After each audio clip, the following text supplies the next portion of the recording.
Shalom. Shalom. Berikan kemuliaan bagi Allah kita. Kita percaya pagi hari ini Dia ada di tengah-tengah kita. Baik yang ibadah secara live streaming, mari kita mengundang hadiratnya turun dalam setiap pribadi kita pagi hari ini. Kita mau rasakan, kita mau nikmati, sehingga Tuhan terus berkarya di dalam hidup kita. Katakan Roh Kudus kau hadir di sini.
mari kita merendahkan hidup kita di hadapan Tuhan. Kita mengundang hadirat Allah yang maha tinggi ada atas setiap hidup kita.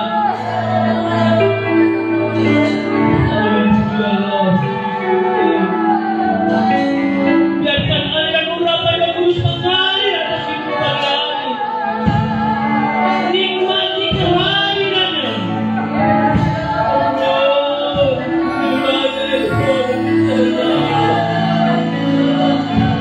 Dia ada di tempat yang maha tinggi, tapi dia mau bersekutu dengan pribadi kita pagi hari ini. Mari kita membuka hati kita sepenuhnya bagi Allah.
Mari kita membuka hati kita pagi hari ini. Buka hati untuk Roh Tuhan. Kami bebaskan Roh berkuasa dan hidup kami. Kami boleh menikmati hadirat-Mu pagi hari ini.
Mari dengan kasih Kristus Bapak izin masuk dalam doa pembukaan pagi hari ini.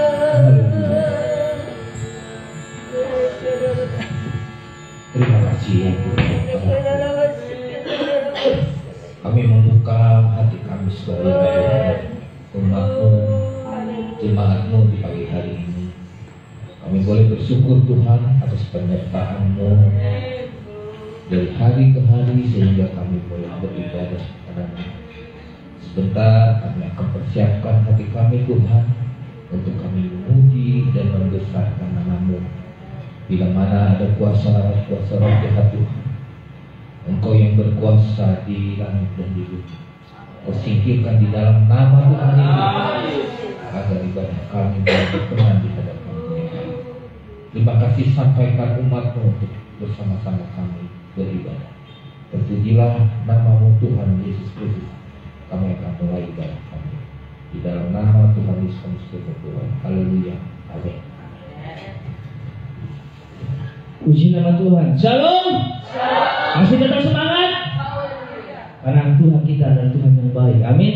Ayo kasih kiri kananmu senyum yang terbaik. Katakan ada kemuliaan Allah di wajahmu. Amin. Haleluya. Dan biar pagi hari ini kita mau tetap mengucap syukur karena Dia adalah Allah yang selalu baik dalam hidup kita. Segala puji syukur.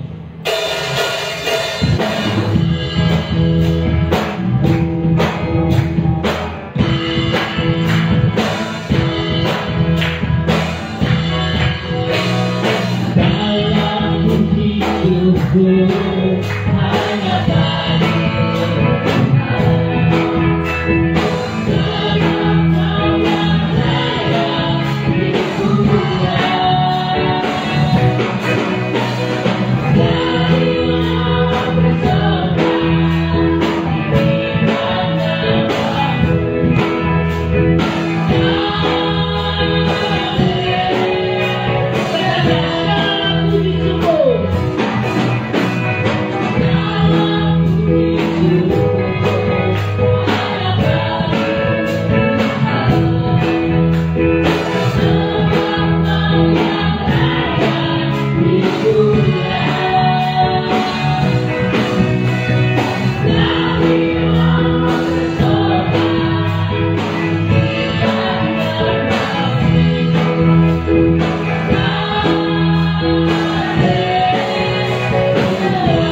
bersyukur kepadanya, maka Tuhan terus ada dalam setiap hidup kita.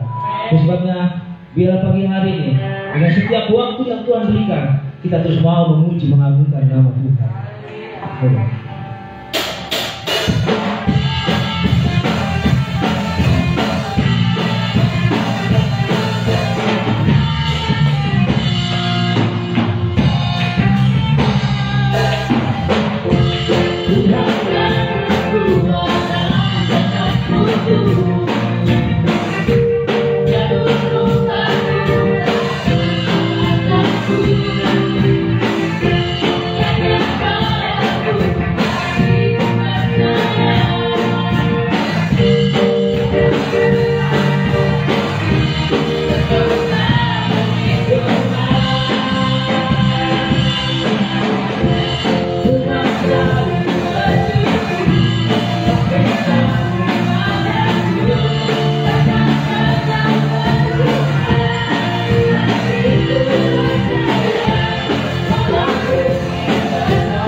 Dan dia Bapa yang sangat baik pagi hari.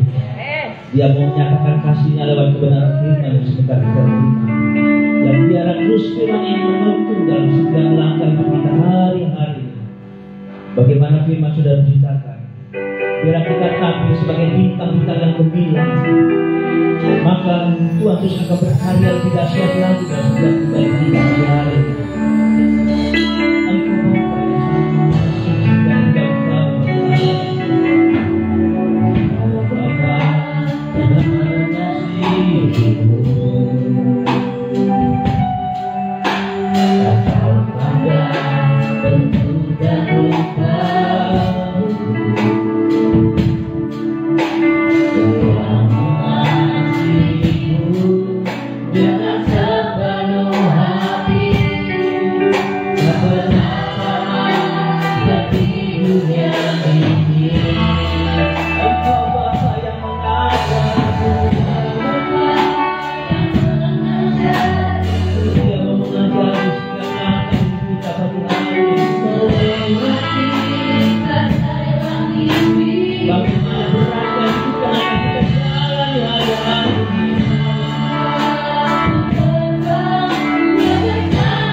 terus berkarya dalam setiap hidup kita.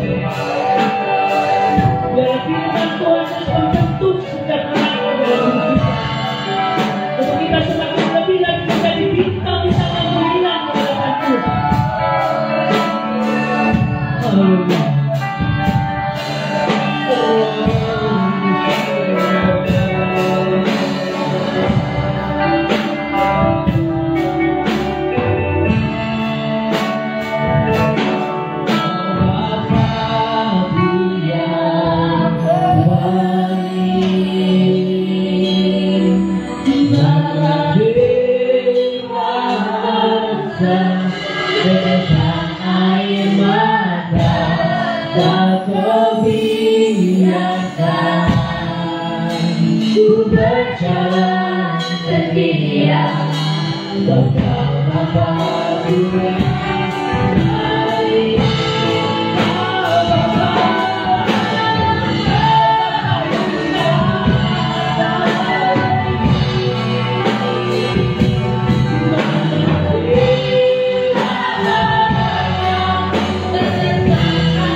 Engkau Bapa yang sungguh teramat sangat baik. Engkau yang jauh mengetahui akan keberadaan hati dan pergumulan kami Bapa. Oleh sebab itu Tuhan, pada saat ini Tuhan, kami datang beribadah kepadamu agar benar-benar kehidupan kami yang penuh dengan pergumulan ini ada kelepasan dalam ibadah ini, sehingga kami memiliki satu kemenangan di dalam Engkau Tuhan. Terlebih Tuhan, kami akan mendengarkan kebenaran firman-Mu. Biarlah firman-Mu terus menuntun dan membuka pola pikir dan hati kami ini ya Bapa, untuk kami mendapat jalan keluar, cara-cara yang terbaik untuk kami keluar dari masalah-masalah kami ya Bapa. dan kami memiliki satu kekuatan untuk menjadi pelaku-pelaku kebenaran firman-Mu ya Tuhan, sehingga apa yang Kau telah tetapkan bagi kami, di mana kemenangan sebagai bintang, bagaikan bintang-bintang di langit itu Tuhan, itu terjadi atas hidup kami ya Bapa. Bukan sekedar menjadi suatu sedap-sedapan di telinga kami, satu harapan yang kosong bagi kami, tapi benar-benar kami alami, haleluya, kemuliaan hanya bersama dengan-Mu Tuhan. Terima kasih Tuhan Yesus Kristus, segala hal dan kuasa kegelapan itu mengambil beri firman-Mu, kami mau tolak, kami hancurkan semuanya di dalam nama Tuhan Yesus Kristus. Darah Yesus yang berkuasa, benar-benar Tuhan, hamba-Mu memperkatakan setiap perkataan-Mu saja ya Bapa, sehingga kami terbangun di dalam Engkau Tuhan, sehingga yang sakit disembuhkan, yang susah dihiburkan, yang lemah dikuatkan, haleluya, yang tertutup jalan terbuka jalan, haleluya, mereka yang berputus asa mendapat pengharapan yang baru ya Tuhan, dan anggur baru tercurah juga atas setiap nikah-nikah kami oleh karena kebenaran-Mu yang ditegakkan di dalam kami. Kami bersyukur dan kami terima kebenaran firman-Mu hanya di dalam nama Tuhan Yesus Kristus. Haleluya. Amin.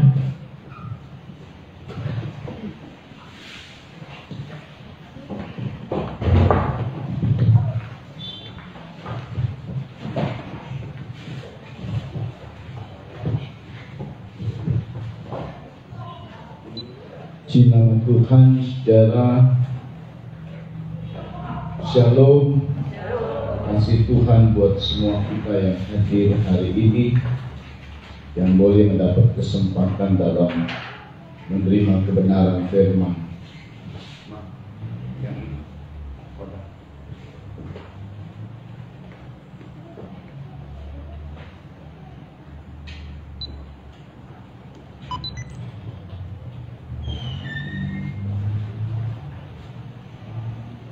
Saudara, kita akan melihat dari kebenaran firman untuk setiap kita, pesan-pesan yang Tuhan mau sampaikan buat kita saudara di 2022 bersama dengan yang ikut live streaming. Tuhan memberkati kita semua. Saudara, peristiwa-peristiwa yang terjadi sekarang ini tidak lepas dari nubuatan dari firman Tuhan. Tetapi saudara, kita lihat bahwa menghadapi situasi sekarang ini ada satu hal yang memang akan dialami oleh semua umat Tuhan, semua orang di dunia ini, saudara. Nubuatan-nubuatan firman yang digenapi. Tetapi dalam penggenapan firman kita ketahui bahwa di dalam Alkitab yang dinyatakan kebenaran itu seperti ada siklus atau sesuatu peristiwa yang peristiwanya mirip terjadi di waktu yang lalu, terulang kembali contoh Musa, bagaimana dia lahir lalu diancam oleh Firaun atau kerajaan Mesir. Yesus lahir diancam, dan peristiwa yang akan terjadi, anak laki-laki lahir dan diancam oleh serangan dari iblis. Nah, ini peristiwa-peristiwa ini seperti terulang, saudara.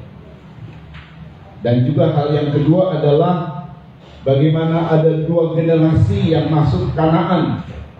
Dan demikian peristiwa yang sekarang terjadi juga, ada dua generasi yang masuk ke gerakan hujan akhir, pemulihan terakhir segala sesuatu, dan banyak hal yang terjadi di kedepan kita ini, saudara. Ya, kita lihat kisah di dalam zaman Musa, bagaimana dua generasi ini yang bisa masuk tanah Kanaan. Ya, dua generasi saudara, ya, generasi orang tua dan anak memang Mari kita baca dalam kitab Bilangan 14. Kita baca ayat 30 sampai 38. Peristiwa ini sebenarnya terjadi oleh karena cara pandang yang salah. Cara pandang dari 10 pengintai salah, disuruh berputar, dan kemudian Tuhan memutuskan sebuah keputusan yang kita akan baca. Bilangan 14 ayat 30 sampai 38. Saya baca ayat 30, saudara ayat 31 bersama dengan jemaat yang ada di rumah-rumah. Ya, kita baca.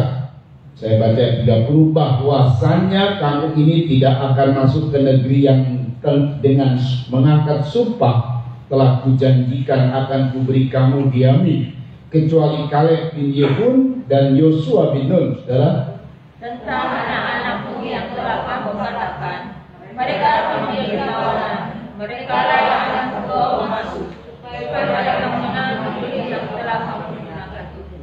tetapi mengenai kamu, bangkai-bangkaimu akan berhantaran di padang gurun ini, dan anak-anakmu akan mengembara sebagai penggembala di padang gurun 40 tahun lamanya, dan akan menanggung akibat ketidaksetiaan sampai bangkai-bangkaimu habis di padang gurun. Sesuai dengan jumlah hari yang kamu memiliki negeriku, yakni 40 hari, 1 hari itu 1 tahun. Jadi 40 tahun lamanya kamu harus menanggung akibat kesalahan. Supaya tahu rasanya jika aku kembali ke Aku Tuhan yang berkata demikian, sesungguhnya aku akan melakukan semuanya itu kepada segenap umat yang jahat ini, yang telah bersepakat melawan aku. Di padang gurun ini mereka akan habis, dan disinilah mereka akan mati. Adapun orang-orang yang berdiskusi Musa untuk meminta negeri itu, yang sudah pulang dan menyebabkan segenap umat itu bersungguh-sungguh kepada Musa dengan menyampaikan kabar buruk tentang negeri itu. Orang-orang itu mati kena tulah di hadapan Tuhan.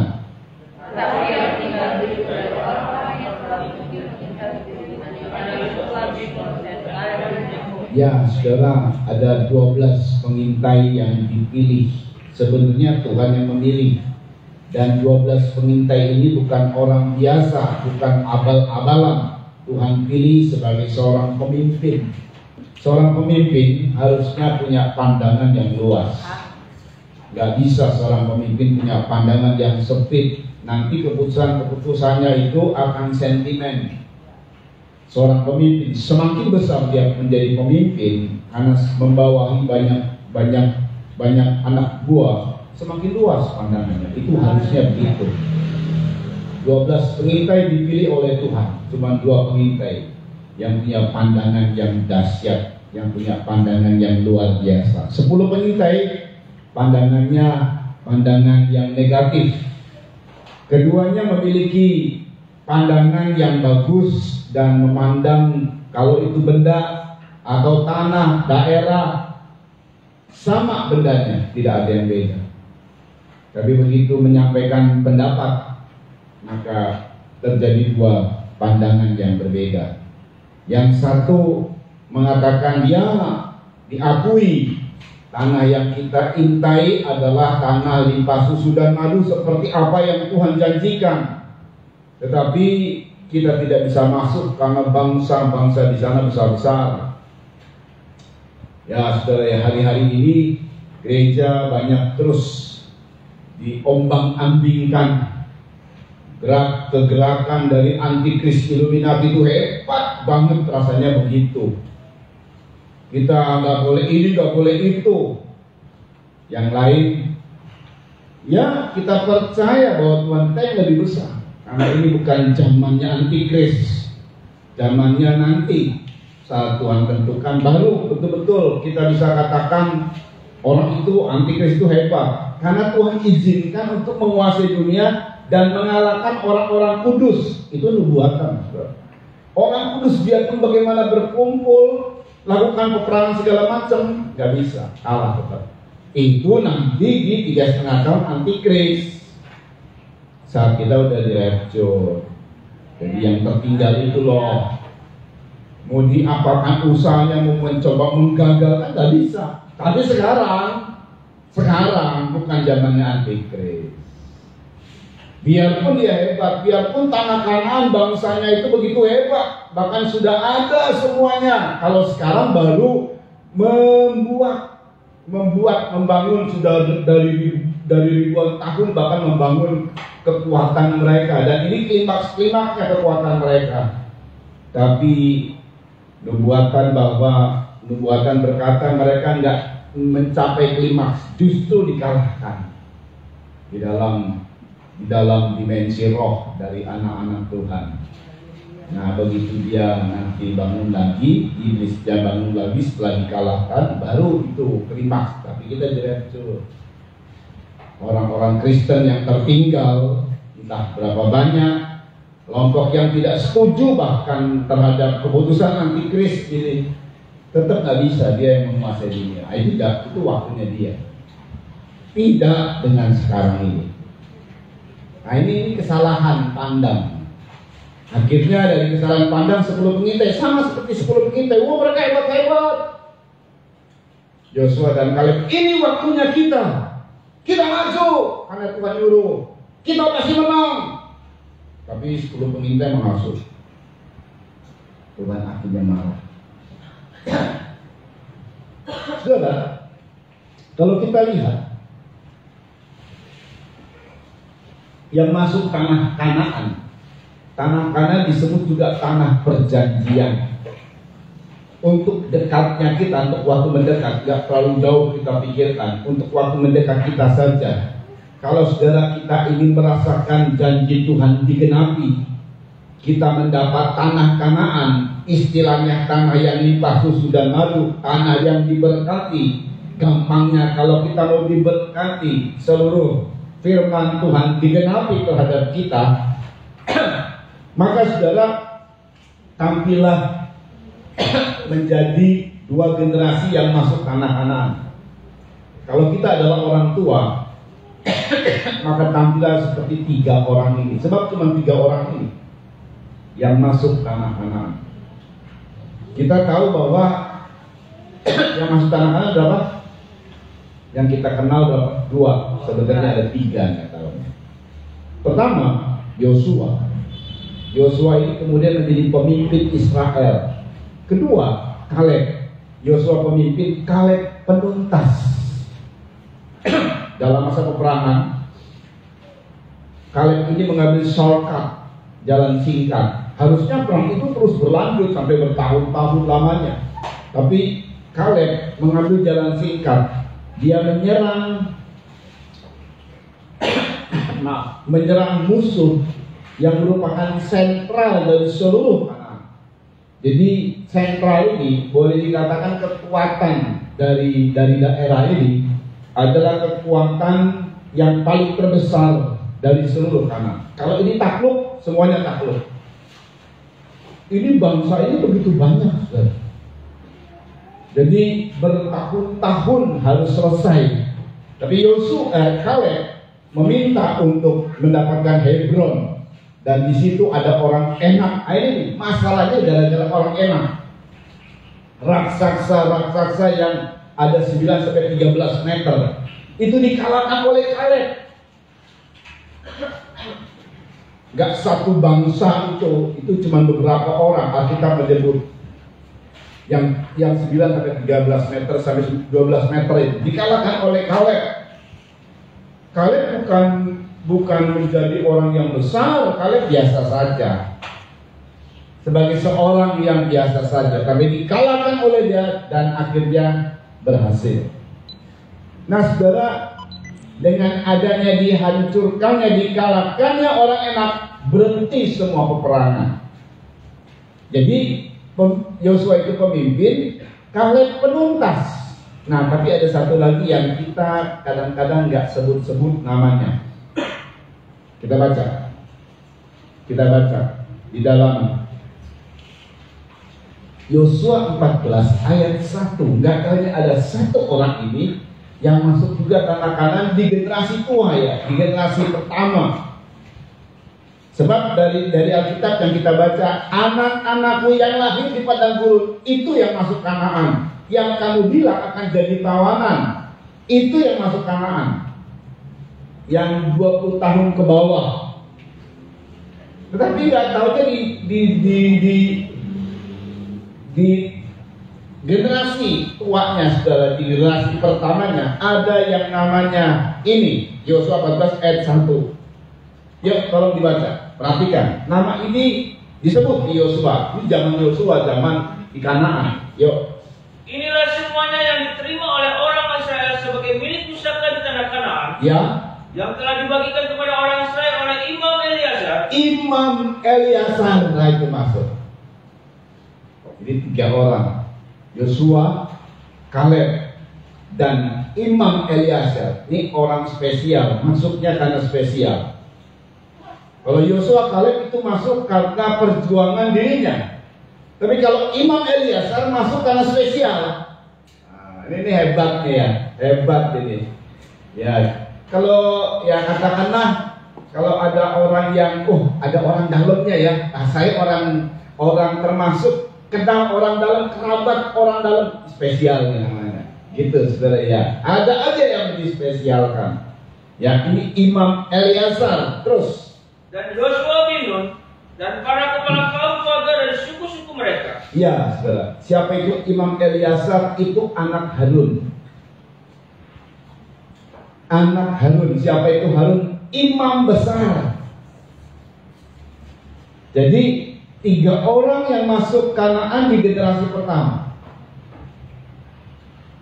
Di dalam kehidupan kita yang sekarang ada 2 orang di suasana akhir zaman. Satu adalah 2 generasi.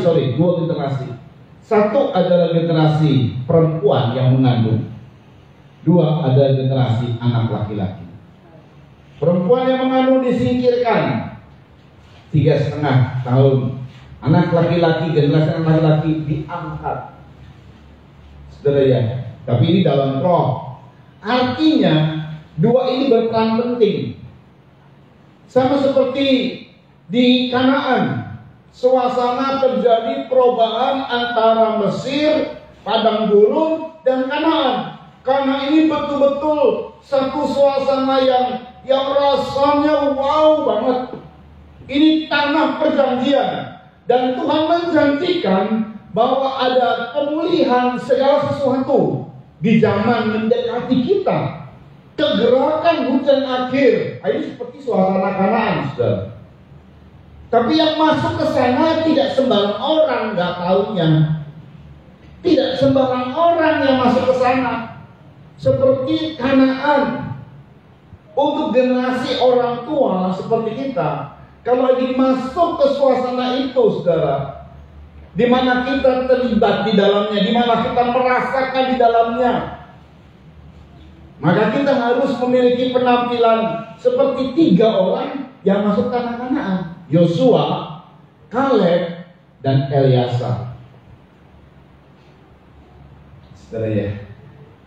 Sedangkan nih, Musa dan Harun, mereka tidak masuk Kanaan. Tuhan katakan, kamu selesai di sini, gak masuk tanah Kanaan. Kita nggak bicara yang lain-lain lah. Musa dan Harun, mereka adalah perintis pertama yang memimpin. Dan Musa tidak boleh masuk, bukan karena sakit. Kita baca. Ini luar biasa ya. Gak taunya luar biasa. Ulangan 34 ayat 4 sampai 12. Ini Musa gak masuk bukan karena sakit, bukan karena udah tua renta, udahlah aku capek. Enggak. Ayat berkata seperti ini, Ulangan 34 ayat 4 sampai 12. Yuk.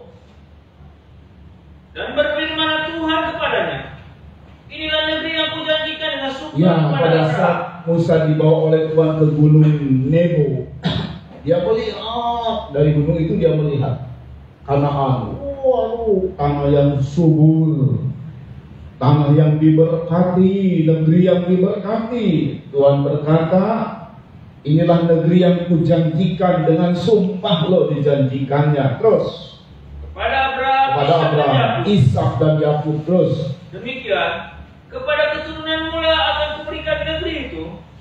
Aku mengizinkan engkau melihatnya dengan dengan matamu Aku sendiri. mengizinkan engkau melihat dengan matamu sendiri.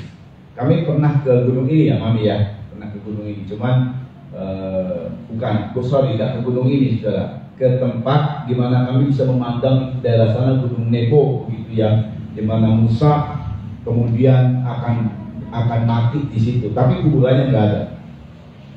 Tapi antara Gunung Hebron dan Nebo kalau nggak salah, saya ingat karena ingat itu Pak, karena disampaikan oleh tour guide dari kami waktu ke Israel.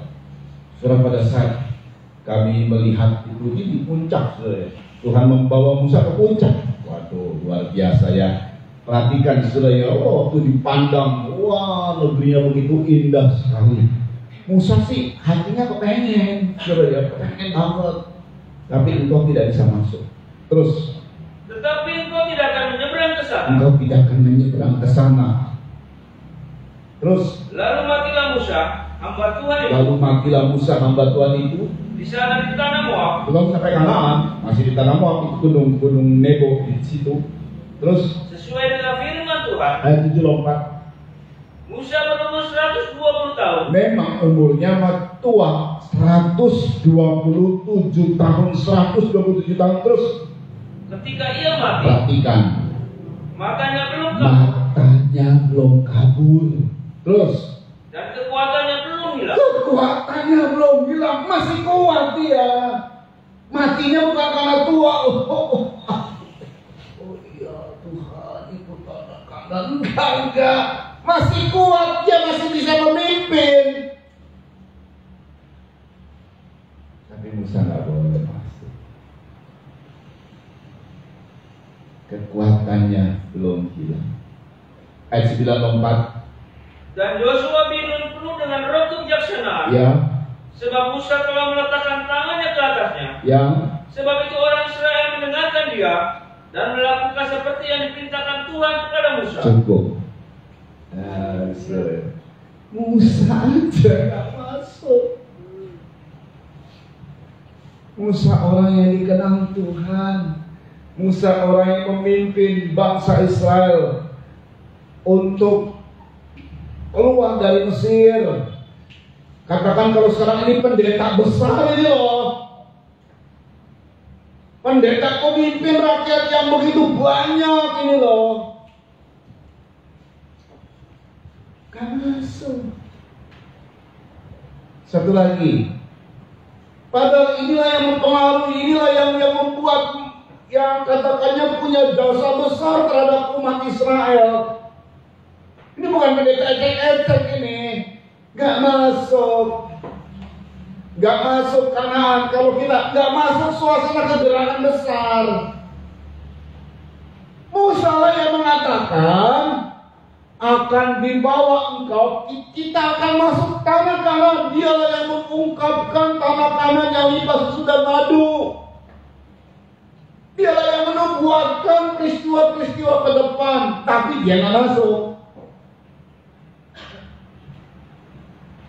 Saya ulang, kalau di hari-hari ini mungkin wah itu pendeta yang menubuatkan ke depan, wah luar biasa. Tapi usianya sudah tua pasti.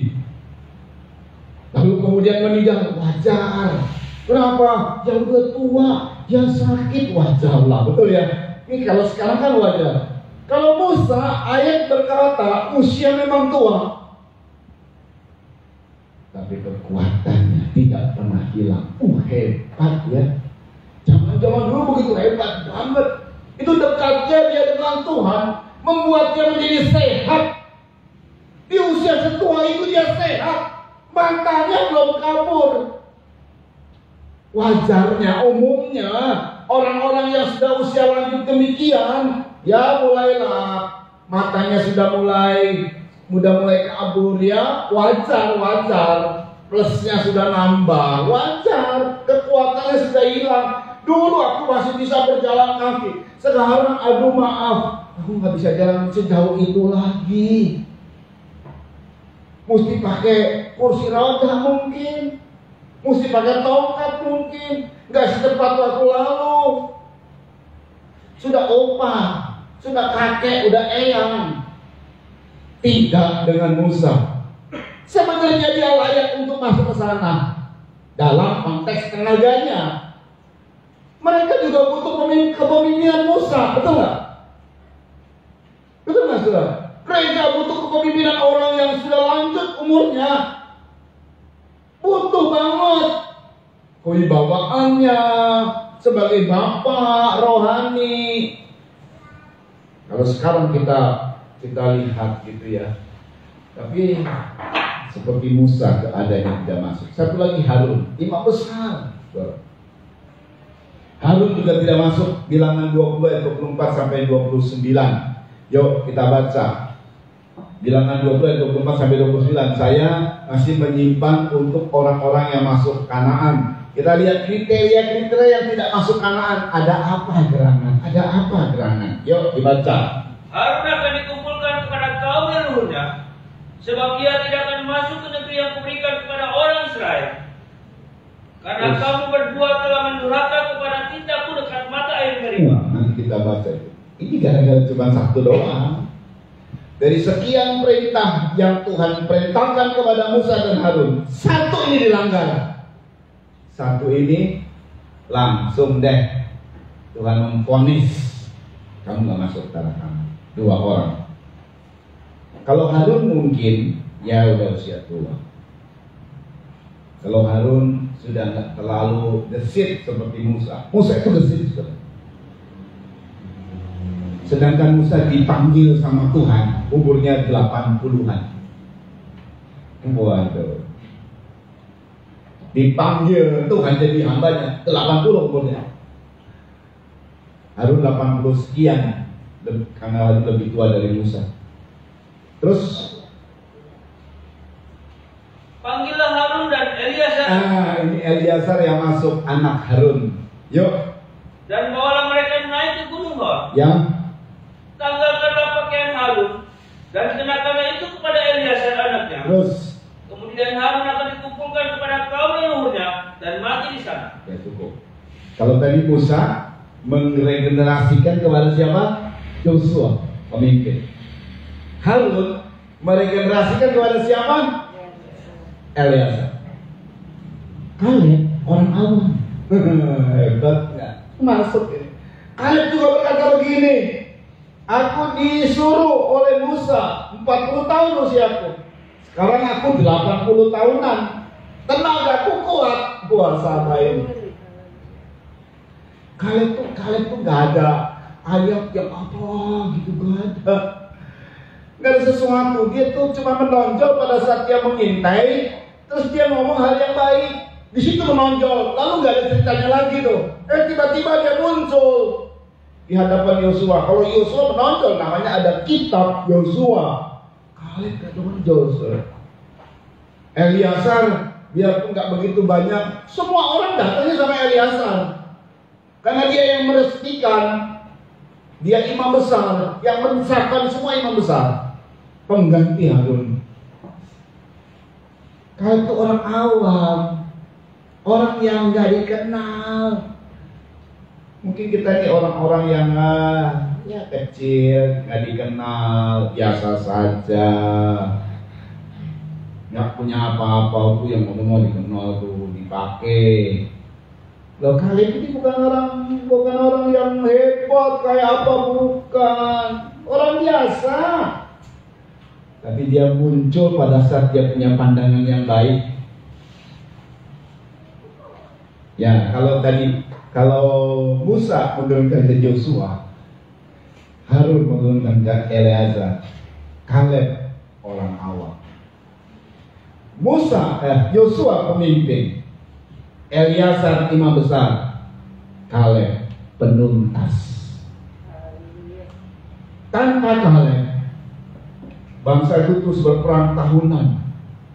Ini bisa saja namanya berperang kan bergumulan kayak hidup kita bergumul kan ya. Hidup ini bergumul, harus bergumul. Waduh, kalau ekonomi ya tutup lubang, buka lubang, tutup lubang, buka lubang sampai kapan ya? Capek sana. Ini kalau perang itu kan gitu sudah. Kalau sudah lihat suasana perang, kita udah menang nih, kita mau menang ya. Musuh tuh gak berhenti sudah. Hari itu berhenti. kabur musuh. Dia kumpulin kekuatan lagi musuh. Besoknya muncul lagi.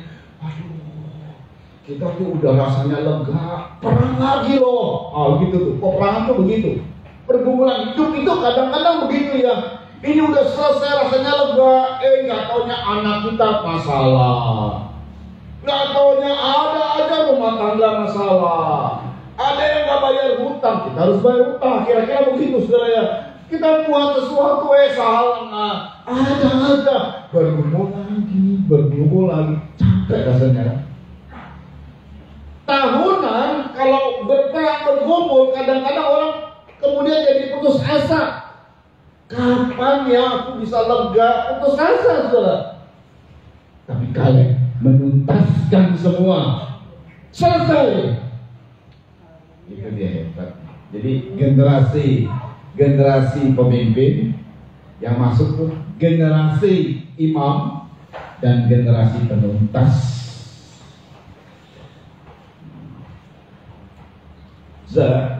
Itu sebabnya dikhususkan Kaleb, kecuali Kaleb bin Yefun. Yosua tidak disebut sama Tuhan di kitab Bilangan yang kita baca. Itu menjadi satu prioritas. Tiba-tiba mata Tuhan mengarah kepada Kaleb. Ini orang hebat ini. Ada potensi di dalamnya. Biarlah itu adalah seperti kita ini seperti Kaleb, saudara. Amin. Namanya Kaleb bagus, tapi biarlah perilakunya ini seperti Kaleb. Ini luar biasa ini. Luar biasa banget loh. Saudara ya. Saudara kita lihat. Ya itu yang masuk Kanaan 3 bersama dengan kemudian anak-anak yang lahir di padang gurun. Tapi yang gak masuk Kanaan, ini yang tercatat prajurit saja kita baca. Ini semua gak masuk Kanaan. Orang yang 20 tahun ke atas yang dicatat. Jadi waktu bilangan kedua itu mereka mencatat, ada sensus. Wah, dicatat siapa namanya, umurnya berapa, 20 tahun ke atas itu menjadi prajurit. Ini waktu mereka mau keluar mereka baru-baru keluar dari Mesir, dicatat ada sekitar seluruh laki-laki yang 20 tahun ke atas berjumlah 600 sebentar. Kita akan baca ayatnya juga. 635.050 orang. Dan itu mati di padang gurun. Ya kalau kita kurangi 2 orang, 3 orang kurangi 2 orang, 635.000 berapa? 47. Ya rasanya udahlah. Kita baca ya. Bilangan 2 ayat 32. Ini yang mati semua. Tadi kan kita baca tuh ayatnya. 635 ribuan orang mati. Dan itu yang laki-laki. Kalau laki-laki punya istri 20, ya katakanlah separuhnya lah, 600-400. Yang punya istri 400-an lah kira-kira. Berapa jadinya? 1 jutaan lah. 1 jutaan orang mati di padang gurun bersama dengan istri-istri. Kalau bicara laki, rumah tangga pasti ke situ. Kena semua. Kalau laki ya kena semua. Kita baca Bilangan 2 ayat 32. Mari. Itulah pencatatan orang Israel menurut suku-suku mereka. Itulah pencatatan orang Israel menurut suku-suku mereka. Terus jumlah orang yang dicatat dalam laskar-laskar dengan pasukan-pasukannya ada 630.550 orang. Iya, 635.550 orang. 603.550 orang.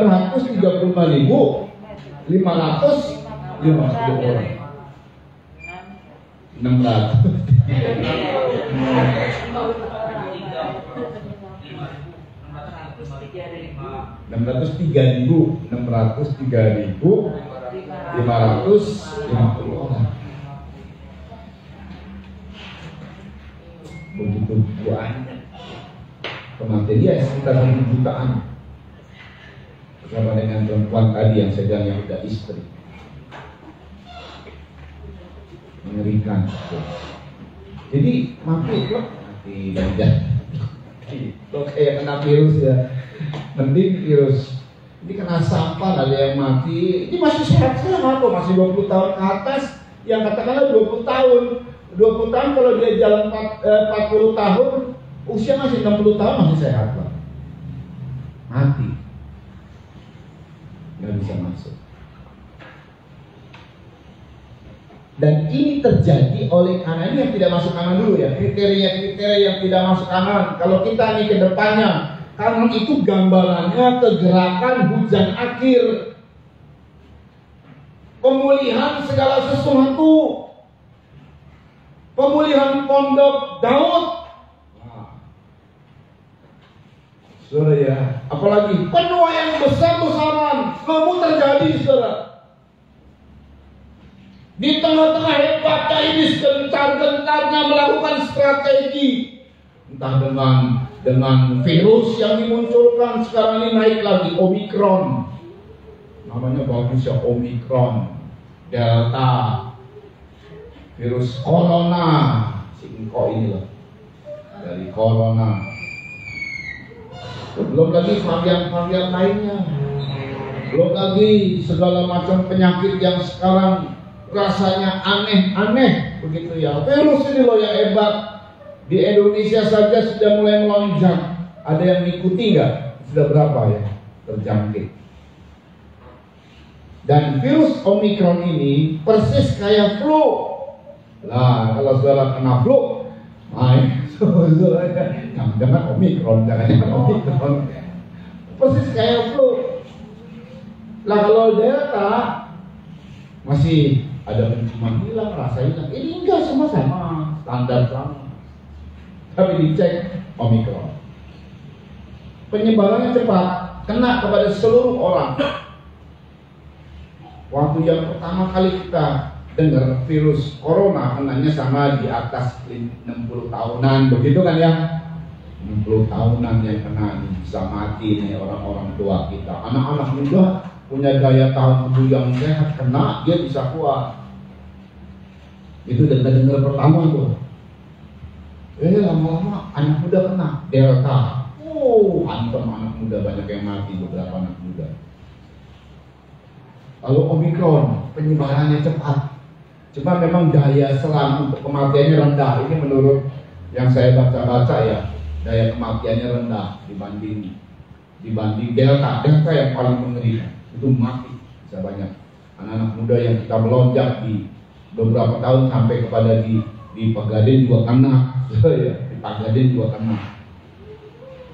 Tapi Omikron ini penyebarannya aja yang cepat. Saudara, kita masuk ke sana. Ini strategi iblis ya udah hebat banget, Tapi sorry, mau ada kegerakan, pemulihan segala sesuatu. Saya sih percaya virus ini keok gitu ya, keok dia. Saya sih percaya strategi iblis keok dulu. Lah kegerakan segala sesuatu iblis gak berperan apa-apa dia.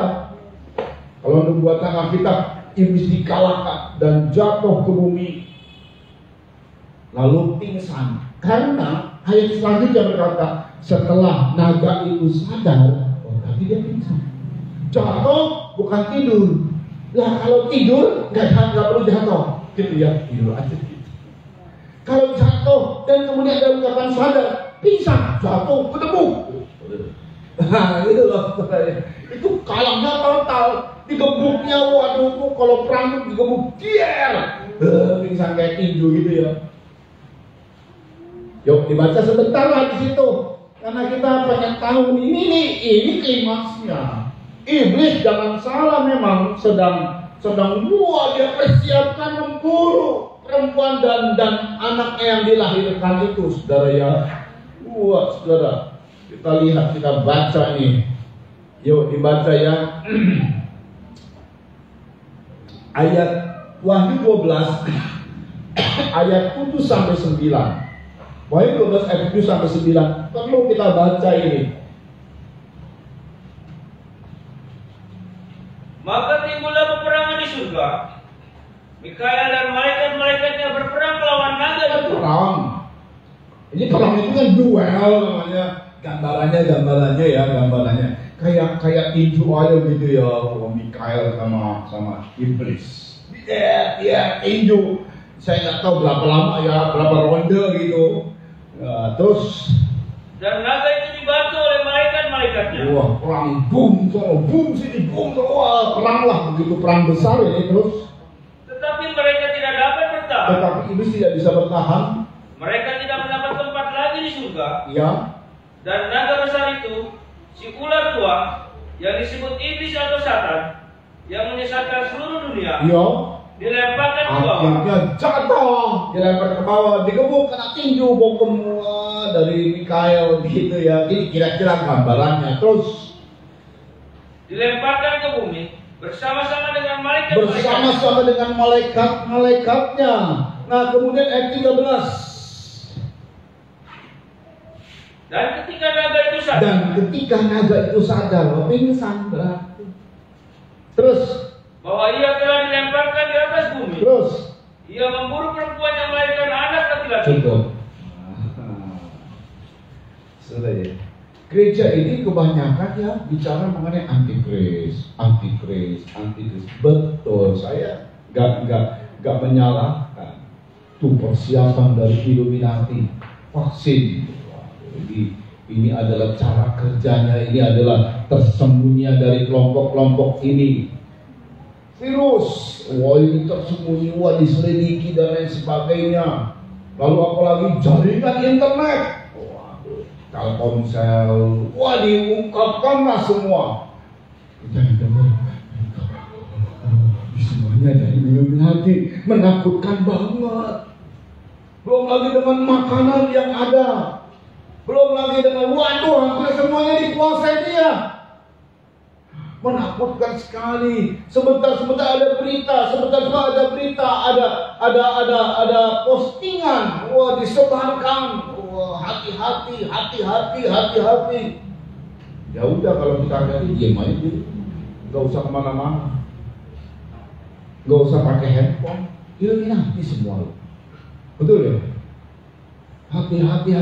Ada uang, waduh, uang yang disiapkan segala macam. Saya sih anjurkan nggak usah pakai kripto lah. Itu uang digital, uang dunia digital. Kalau dompet digital lain, uang dunia digital ada kripto dan beberapa lain. Mau beli ono dan itu. Alah, nggak usah itu yang begitu itu yang nggak usah saya bilang. Ya ada rekan kita, karena dia tahu sih komputer, dia beli apa gitu ya. Masukkan nabung 10 juta bilang. 10 juta kalau dikasih buat gereja itu banyak jiwa yang diberkati. Udah, karena kita masih awal. Dia udah jago-jago, dia hacker, habis kita duitnya. Betul nggak? Gigi jari. Usah. Itu murni nanti ada hackernya dunia itu. Memang sengaja dibuat ketergantungan akan itu, lalu hacker lalu dikontrol sama dia. Memang nggak bisa apa-apa sih.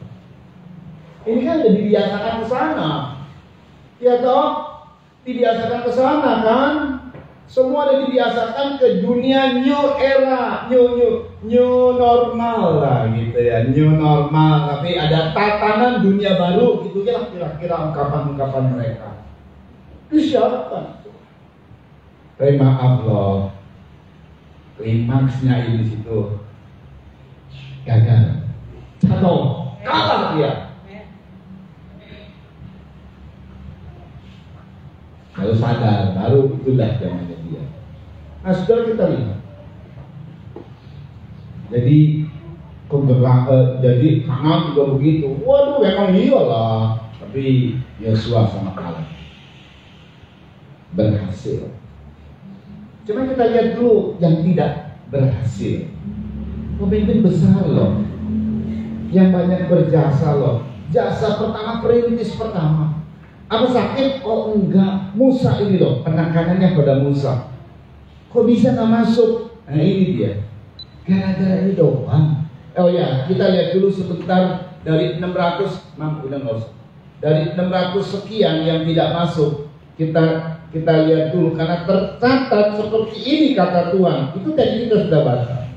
Dan bagi kita yang tidak bisa alami kegerakan hujan akhir. Jadi kalau kita nggak alami kegerakan hujan akhir, cuma dua bagian. Kalau nggak masuk dan mengalami dan bekerja di situ, kita akan terseret dengan dunia. Udah, kelompoknya sonolah.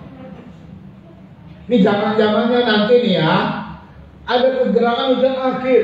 Gereja harus dibuat oleh Tuhan, mau supaya gereja semua bekerja keras. Bekerja keras.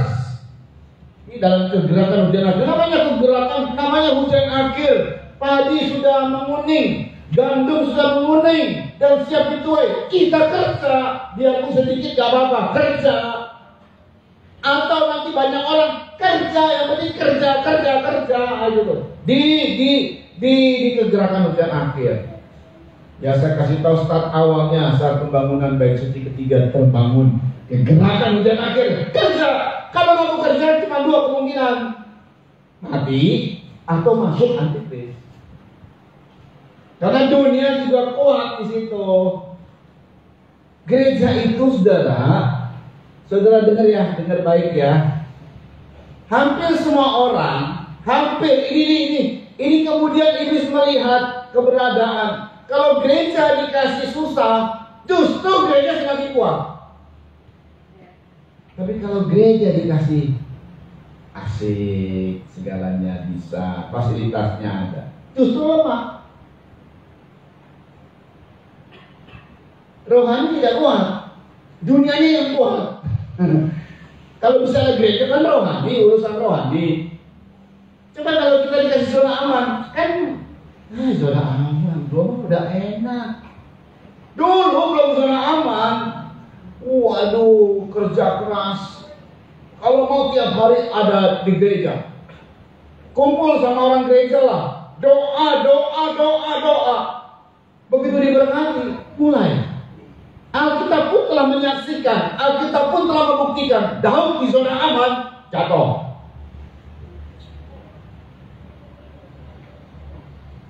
Nah ini loh keadaannya. Jadi zona aman itu justru bahaya memang. Sebenarnya itulah pergumulan kita. Kita mau Tuhan berkati aku, diberkati, bisa bahaya. Zona aman.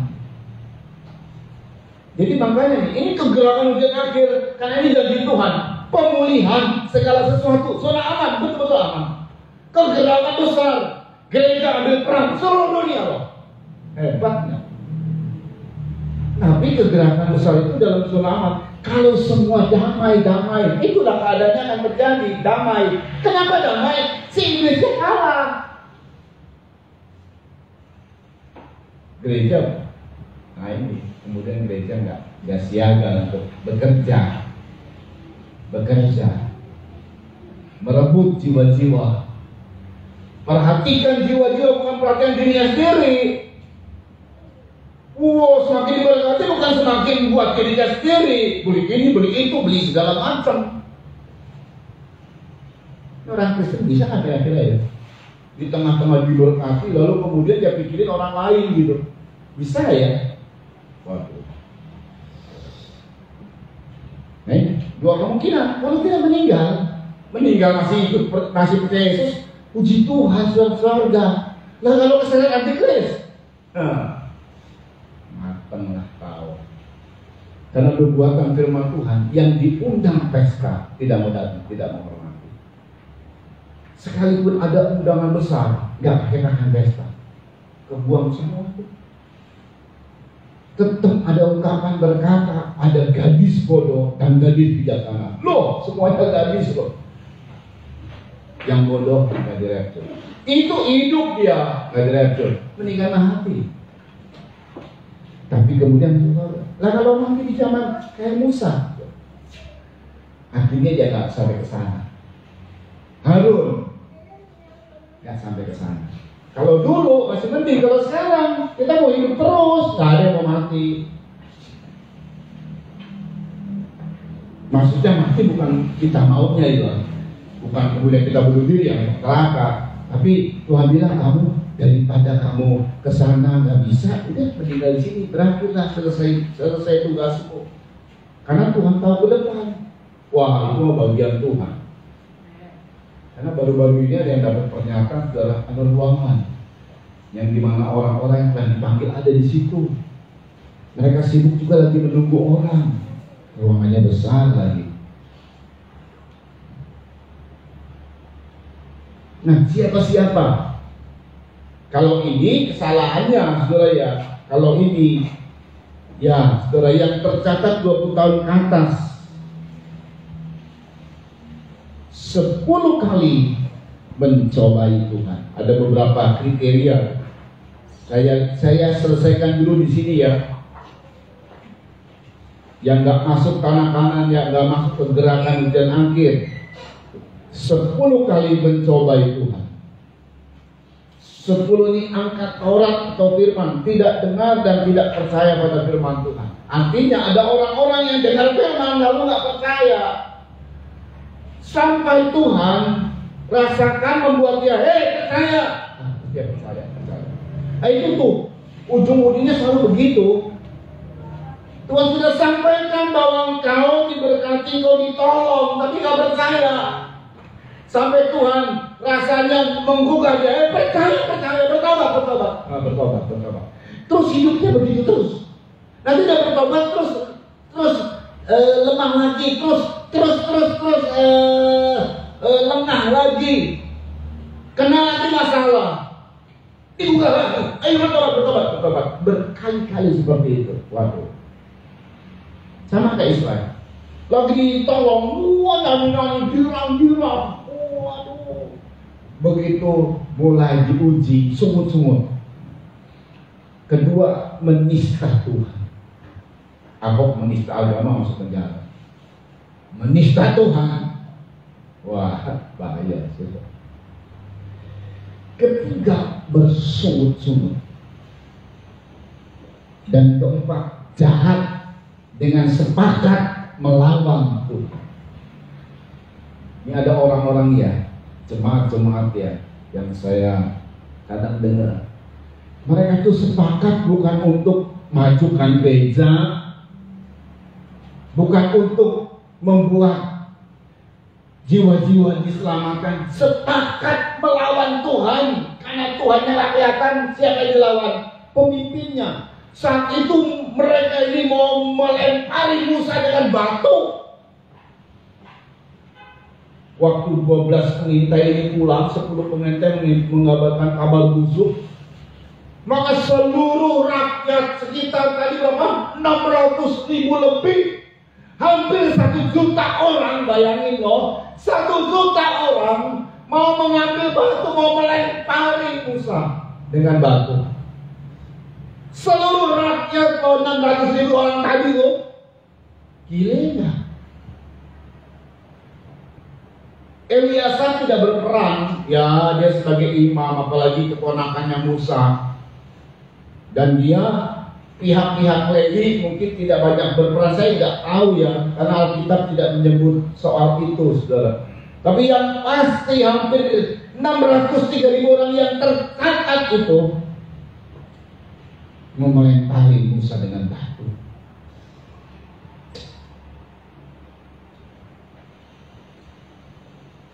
Mereka bersepakat melawan Tuhan dan pemimpin.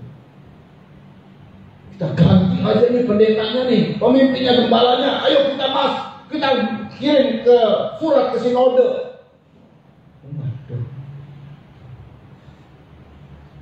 Oh, ada yang begitu, saudara. Ada. Ini orang-orang seperti ini bukan orang-orang biasa.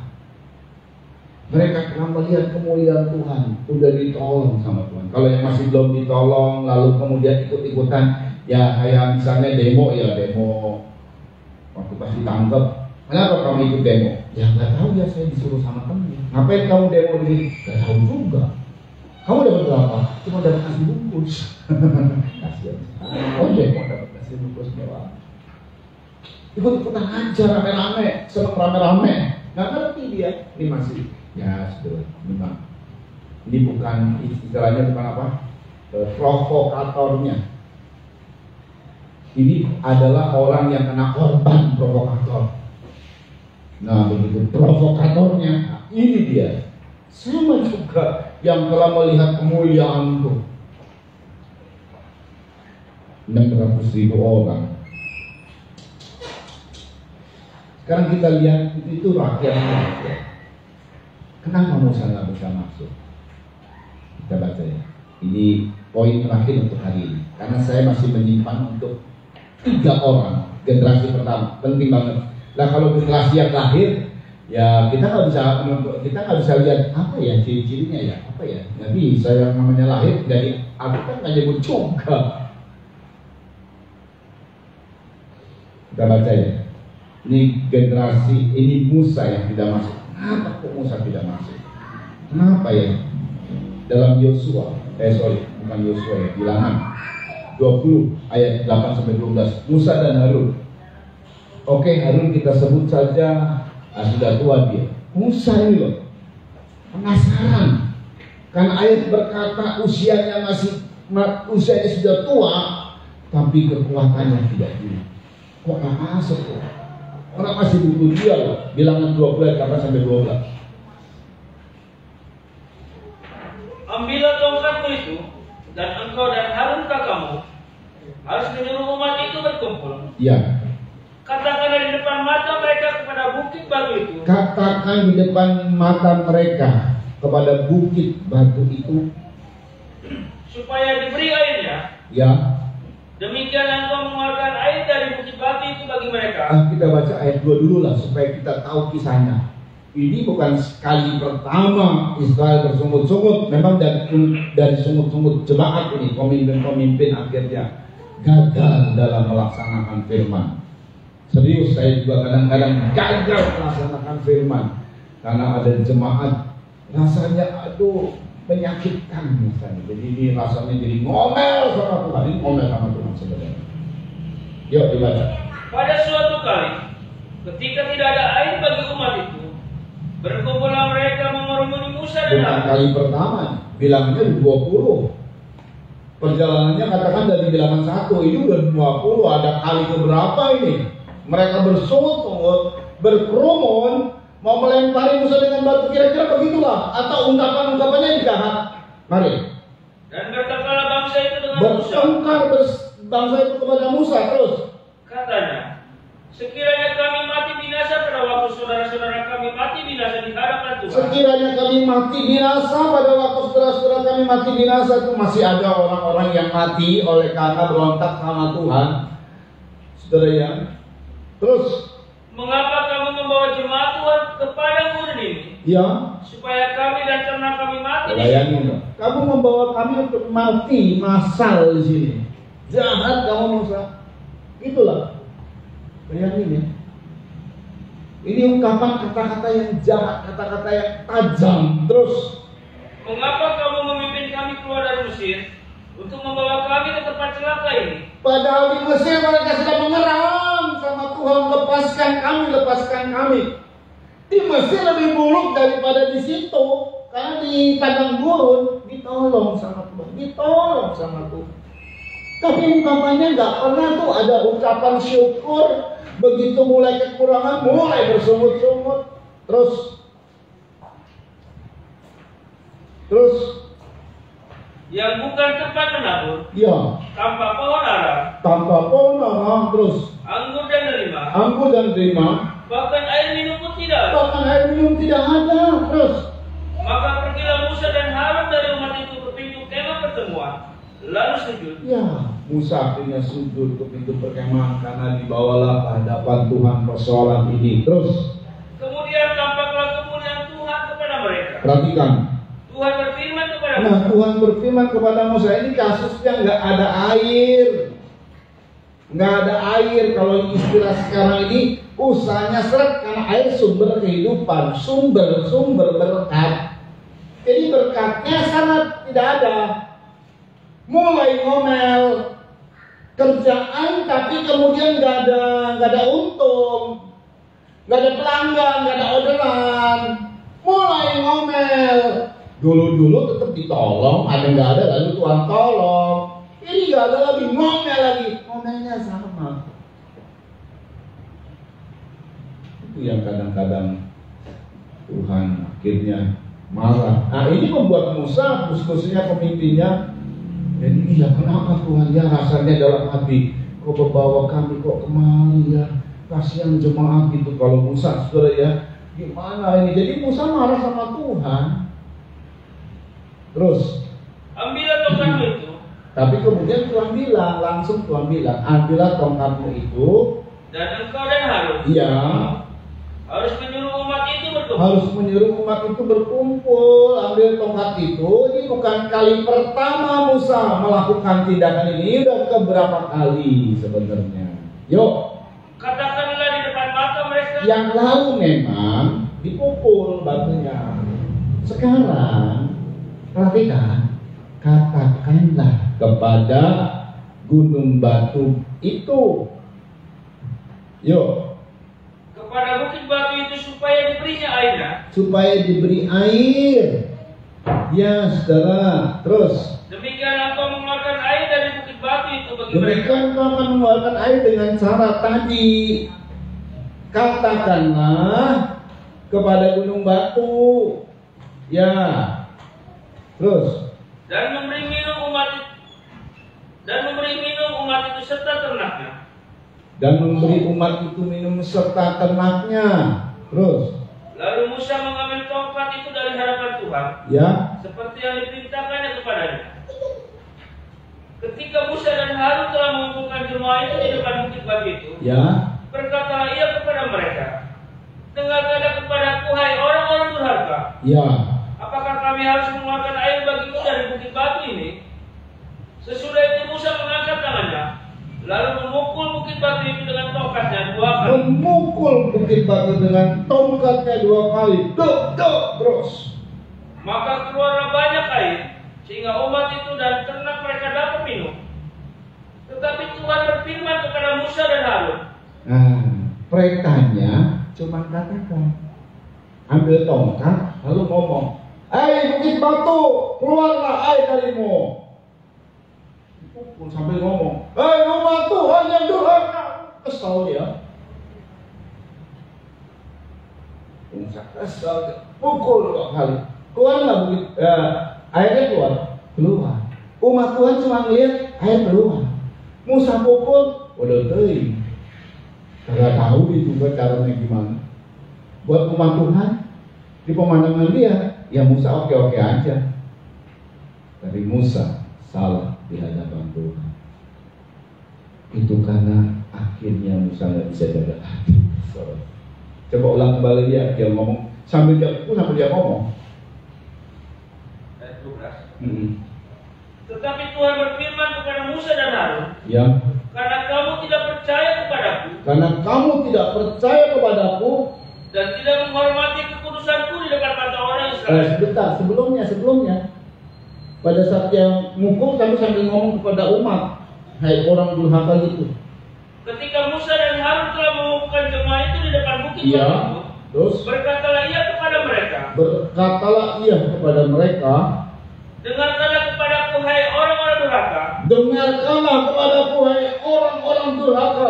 Kesel Musa, tapi terus Apakah kami harus mengeluarkan air bagimu dari bukit batu ini? kami yang harus mengeluarkan air bagimu dari bukit ini. Terus Sesudah itu Musa mengangkat tangannya, lalu memukul bukit batu itu dengan tongkatnya 2 kali. memukul bukit batu dengan tongkat 2 kali. Terus Maka keluar banyak air, sehingga umat itu dan ternak mereka dapat minum.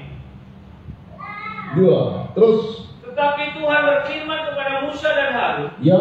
karena kamu tidak percaya kepadaku Karena kamu tidak percaya kepadaku, cukup katakan kamu tindakannya berlebihan memukul.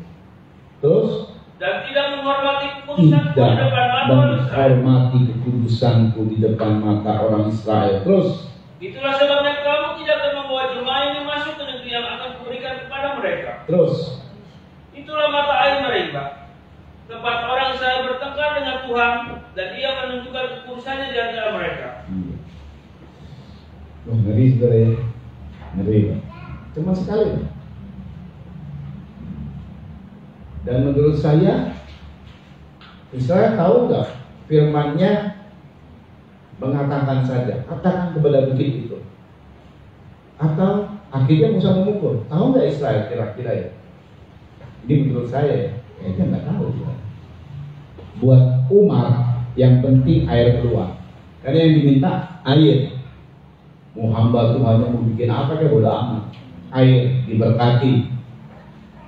Tapi di hadapan Tuhan Musa melanggar kekudusan, tidak menghormati Tuhan, tidak percaya kepada Tuhan.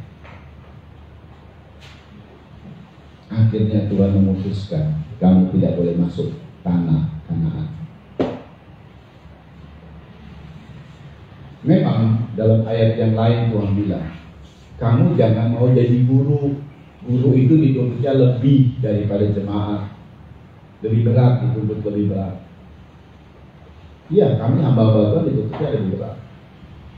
Sudah tahu pada saat saya kasih tahu lagi, saat Harun punya anak 4, Nadab, Abihu, Eleazar, Ithamar.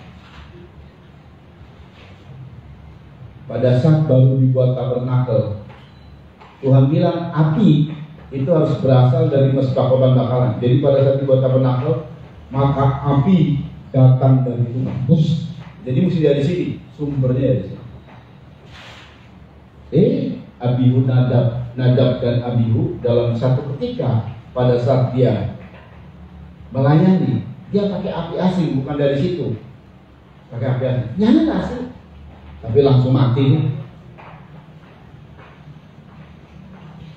Dan Tuhan bilang sama Harun, jangan nangis ya. Bayangin anaknya mati nggak boleh nangis ya. Semua tidak boleh nangis. Imam-imam itu mati karena melanggar kekudusan. Mati karena dengan api asing melawan aku itu. Bayangin sulit. Nggak boleh nangis.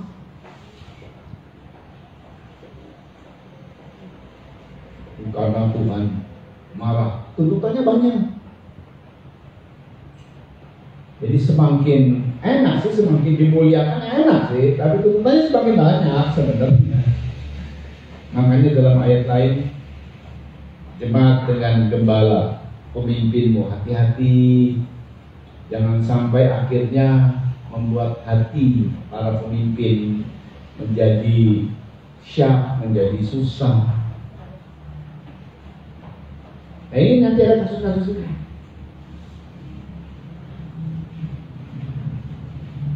Musa akhirnya nggak boleh masuk. Tidak menghormati, melanggar kekudusan. Kekudusan itu adalah sikap menghormati. Kuduskanlah nama Tuhan. Itu maksudnya hormat sama Tuhan. Hormat, belajar hormat. Jangan sembarang, jangan gegabah. Jangan seenaknya sendiri. Makanya gereja kadang-kadang harus tertib. Itu takut dengan nantinya muncul kekudusan Tuhan.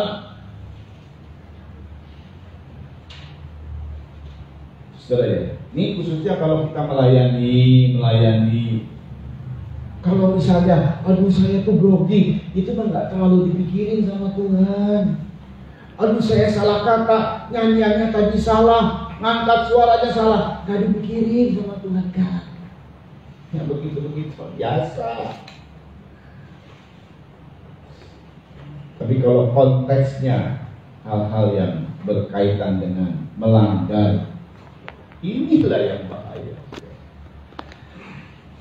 Seorang hamba Tuhan, seorang pelayan Tuhan berbohong, dusta. Nah ini yang mesti hati-hati saudara ya.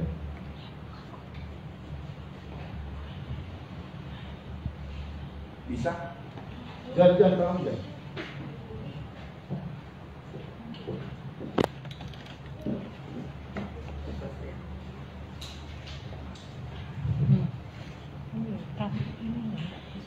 Bisa udah? Habis. Ya.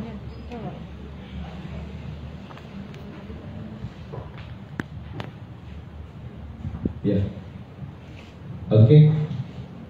Saudara. Jadi Musa tidak masuk tanah Kanaan. Generasi pertama, generasi orang tua yang tidak masuk. Ya, kita mesti hati-hati saudara. Mari kita saling menguatkan. Menjelang Tuhan datang, kita saling menguatkan, jangan saling menyalahkan. Saling penuh kasih, memaklumi, saling mengerti. Kita ini saudara loh. Satu sama lain kita ini saudara. Saling mengasihi, saling mengasihi satu dengan yang lain, saling mengingatkan. Amin, saudara. Biar kita sama-sama masuk ke sana. Wah, suasananya indah sekali. Nanti minggu depan saya baru masuk bagaimana sih kriteria dari Yosua pemimpin, Kaleb penuntas, Eliasa imam besar. 3 orang itu loh, dari sekian ratus ribu, 600 ribuan cuma 3 orang spesial, cuma 3 orang aja. Tuhan bilang luar biasa. Ya, kalau kita cuma sedikit aja, asal sedikit ini, ya kayak 3 orang ini nih, berkualitas, Tuhan jempol daripada ribuan orang. 3 orang yang kualitas ini loh. Biar kita sedikit tapi asal kualitas, Tuhan jempol. Saya berdoa supaya jemaat pada ini jemaat yang memprioritaskan kualitas rohani daripada kuantitas banyak, tapi kualitas rohani. Tuhan baik sama kita. Sebenarnya Tuhan itu baik, Dia apa yang baik. Cuman ya itu tadi, jangan sampai kebaikannya kita salah gunakan. Kita datang sama Tuhan, siapkan diri berjaman suci sambil kita siapkan diri yang di rumah juga. Percayalah, dengan berjaman suci yang kita naikkan akan, kalaupun kena virus corona, lihat ada kuasa Tuhan yang bekerja, akan sembuh total. Hari ini terjadi sebuah kesembuhan. Kuasa Tuhan akan bekerja pada setiap kita. Haleluya. Kita nyanyi Roh Kudus Kau hadir di sini saja. Yang pertama, buka hati. Biar kita buka hati untuk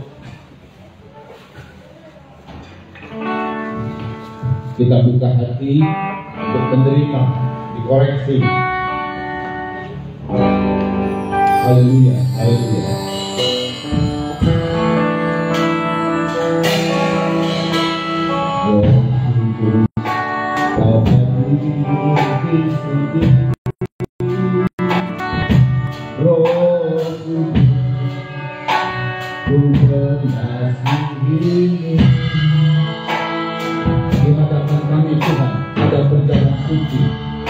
Kami mau bersekutu dengan tubuh dan darah Tuhan bersama dengan jemaat training.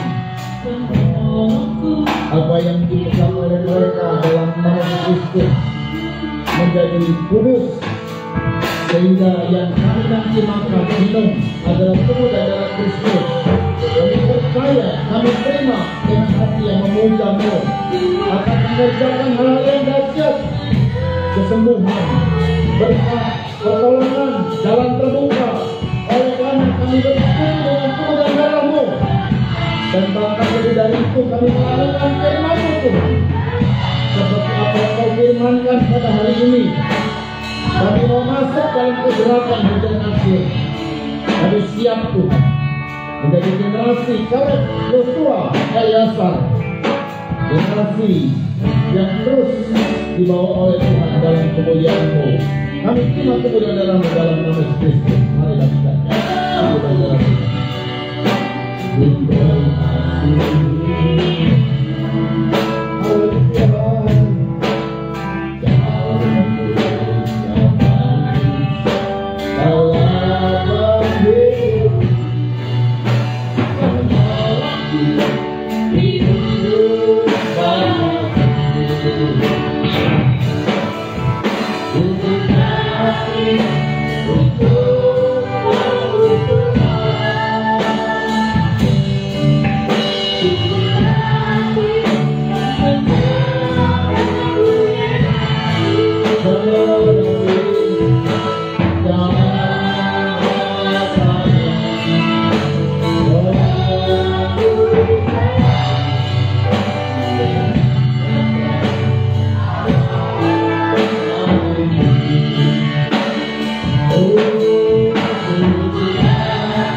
Tubuh Kristus dengan firman Tuhan bersama Yakub ekstrim semak apa yang telah aku terima dari Tuhan, yaitu bahwa Tuhan Yesus pada malam waktu yang diserahkan mengambil roti dan sesudah itu yang mengucap syukur atasnya.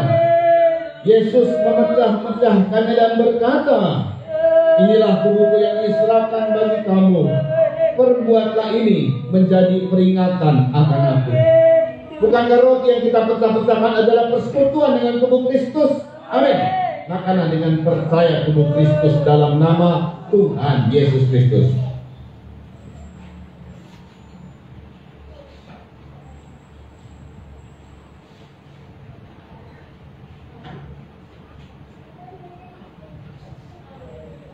Kita angkat minuman yang berisi darah Kristus. Demikian juga Yesus mengambil cawan sesudah lalu berkata, cawan ini adalah perjanjian baru yang dimeteraikan oleh darahku. Perbuatlah ini setiap kali kamu meminumnya menjadi peringatan akan aku. Sebab setiap kali kamu makan roti ini dan minum cawan ini, kamu memberitakan kematian Tuhan sampai Dia datang. Bukankah ucapan syukur yang atasnya kita ucapan syukur adalah persekutuan dengan darah Kristus? Amin. Minumlah dengan percaya darah Kristus dalam nama Tuhan Yesus Kristus. Mari kita menyembah Tuhan. Oh haleluya, kanduri syabidai lanakul adrari kemadau syakti kelanah kedengenaya. Haleluya, haleluya. Kami menanti-nanti kanan tanah perjanjian. Kami menanti-nanti kegerakan hujan akhir. Kami menanti-nanti penuaian besar Tuhan. Kami menanti-nanti waktu untuk gereja dibangkitkan. Haleluya, di hari akhir. Kami percaya itu pasti terjadi di hari-hari ke depan kami, di waktu-waktu ke depan kami Tuhan. Dan tidak begitu lama lagi. Kami mau terlibat di dalamnya. Kami mau masuk di dalamnya. Kami mau bersuka cita di dalamnya. Haleluya. Ilo bakatino penasyak kita uyalan kerabat yang utama sudah keluar. Haleluya, haleluya. Terima kasih Bapak yang baik. Berkati semua jemaatku yang hadir, yang ikut onsite maupun live streaming. Firman-Mu yang dijabarkan, yang dijelaskan ini sungguh memberkati kami Tuhan, sehingga kami tahu apa yang akan terjadi ke depan dan bagaimana kami bersikap bertindak. Haleluya. Tetapi kalaupun sekarang kami ada itu karena anugerah-Mu. Kami mengucap syukur selalu buat anugerah besar yang Kau berikan kepada kami. Berkati Tuhan, di mana kami berada, pemerintah di tempat di mana kami berada, baik khususnya di sini di Pagaden, Kabupaten Subang, Provinsi Jawa Barat, bahkan tanah air kami yang kami cintai Indonesia. Berkati Tuhan Presiden kami Pak Jokowi dan Pak Maruf, amin. Berkati dengan kekuatan kesehatan.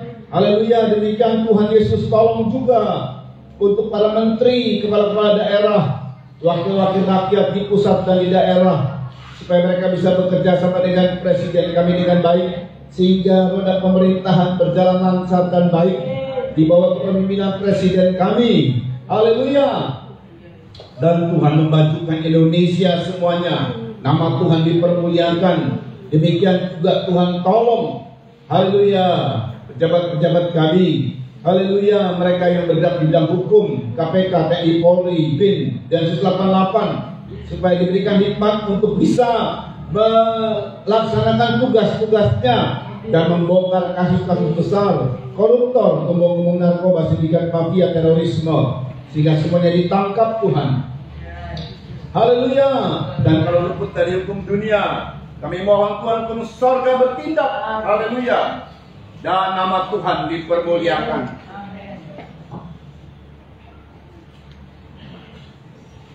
Haleluya. Terima kasih Bapa yang baik untuk semua hal yang Kau kerjakan pada kami. Terima kasih Tuhan Yesus. Demikian pula Tuhan Yesus, vaksinasi yang diadakan supaya berhasil. Dan kami patahkan dengan otoritas dari Allah, kami patahkan semua virus corona dengan variannya Delta Omicron yang tersebar di Indonesia. Kami patahkan penyebarannya dalam nama Yesus. Dengan kuasa dari Allah, dalam nama Yesus, kesembuhan terjadi di bumi Indonesia. Terima kasih Bapa yang baik, dan semua kesembuhan terjadi, nama Tuhan dipermuliakan. Berkati Tuhan putri di sini yang telah meminjamkan tempat ibadah, berkati bagian yang pastori Tuhan. Berkati keluarga-keluarga yang telah berkorban, baik tantangan kolektor maupun juga korban perpuluhan, semuanya diberkati sesuai dengan firman kebenaran Tuhan. Terima kasih Munas Musda di Bali di bulan ini juga Tuhan tolong, pakai semua acaranya baik, jalan lancar, dan semuanya Tuhan dipimpin oleh Tuhan. Nama Tuhan dipermuliakan. Haleluya. Terpujilah nama Yesus Kristus. Dan terima kasih buat semua yang Kau kerjakan ya Bapa. Mereka yang sakit dengan kuasa dari Allah, siapapun namanya, haleluya, siapapun orangnya, di mana dia berada, dengan kuasa dari Tuhan sekarang ini, di dalam nama Yesus Kristus, segala penyakit kami patahkan kuasa dalam nama Yesus. Haleluya, haleluya, haleluya. Jadi sembuh dalam nama Yesus. Jadi sembuh dalam nama Yesus. Yang kena virus corona sembuh dalam nama Yesus. Haleluya, sembuh, haleluya, dalam nama Yesus. Yes, yes, sembuh dalam nama Yesus, dalam nama Yesus, dalam nama Yesus. Kuasa Tuhan bekerja, haleluya, dalam nama Yesus. Dan saat video ini disampaikan terus dilihat oleh orang-orang, maka saat mereka mendengar doa ini, sembuh terjadi dalam nama Yesus. Dalam nama Yesus. Dalam nama Yesus, yes. Yes, haleluya. Kuasa-Mu bekerja Tuhan untuk anak-anak-Mu. Terima kasih Bapak yang baik, dan terima kasih buat semuanya. Kalau sebentar yang onsite akan kembali ke rumah masing-masing, sampaikan dengan selamat. Yang online Tuhan, dan terus Tuhan berkati mereka di dalam rumah-rumah mereka. Kuasa Tuhan terus bekerja. Terpujilah nama Yesus Kristus. Haleluya. Terima kasih Bapak yang baik. Haleluya. Kami angkat tangan kami dan menerima berkat dari Tuhan. Saudara-saudara yang dikasih oleh Tuhan, terimalah anugerah cinta kasih sayang dari Bapa yang sungguh sangat mengasihimu, kasih karunia lewat kuasa pendamaian korban Kristus, serta pimpinan kekuatan kuasa Roh Kudus menjadi milikmu saudara-saudara, dari sekarang ini sampai Tuhan datang kali yang kedua, bahkan sampai selama-lamanya. Dalam nama Tuhan Kristus, mempelai pria sorga dan imam besar yang kami puja-puji selalu, kami alaskan doa ini. Haleluya. Haleluya. Haleluya. Haleluya.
Tuhan memberkati.